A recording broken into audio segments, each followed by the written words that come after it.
அவர்களே, இங்கே பெரியார் ஒளி விருது, அதே போல அம்பேத்கர் சுடர் விருது, மார்க்ஸ் மாமணியனுடைய விருது, காமராசர் கதிர் விருது, அயோத்திதாசர் ஆதவன் விருது, காயிதே மில்லத் பிறை விருது என்றெல்லாம் இந்த விருதுகள் வழங்கப்பட்ட ஒரு நிகழ்வை ஒரு கட்சியின் சார்பாக வழங்கப்பட்ட நிகழ்வாக இது இருந்தாலும் கூட அரசின் சார்பாக வழங்கப்பட்ட ஒரு நிகழ்வாக இதை நான் கருதுகிறேன். ஏனென்று சொன்னால் அத்தகைய தகுதியும் அத்தகைய ஆளுமையும் மிக்க மகத்தான ஒரு கட்சியாக இது இருக்கிறது என்பதை நான் உணர்கிறேன்.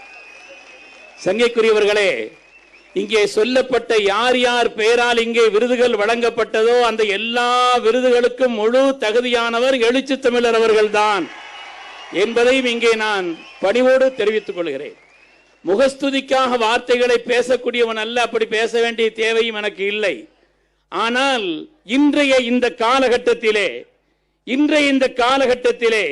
இந்தியாவினுடைய அரசியல் தலைவர்களும் நோக்கர்களும் திரும்பி பார்க்கக்கூடிய மகத்தான ஒரு எழுச்சியை உண்டாக்கி கொண்டிருக்கக்கூடிய அரசியல் சக்தியாக அவர்கள் உருவெடுத்து மென்மேலும் வளர்ந்து கொண்டிருக்கிறார்கள். சங்கைக்குரியவர்களே, வக்ஃப் திருத்த சட்டம் எதிர்த்தார்கள் எல்லோரும் சேர்ந்து. ஆனால் ஒரு தனிப்பட்ட கட்சி, இந்திய அளவிலேயே ஒரு தனிப்பட்ட கட்சி அந்த வக்ஃப் திருத்த சட்டத்தை எதிர்த்து நின்று குரல் கொடுத்த இந்த நன்றியை இந்த சமூகம் என்று மறக்காது என்பதை உங்களுக்கு நான் பணிவோடு தெரிவித்துக் கொள்கிறேன். சங்கைக்குரியவர்களே, தெளிவான அரசியல் கொள்கை, சீட்டுகளுக்காக பேரங்களுக்காக நாங்கள் அடிமைப்படக்கூடியவர்கள் அல்ல, கொள்கைகளுக்காக செயல்படக்கூடியவர்கள் என்று திரும்ப எல்லா பத்திரிகையாளர்கள் சொன்னாலும் கூட அவர்கள் எப்படியாவது திருப்ப முடியுமா என்பதை அவர்களும் பார்த்துக் கொண்டிருக்கிறார்கள். எங்க இந்த தேசம்தான் எங்களுக்கு முக்கியம் என்று சொல்கிறார்.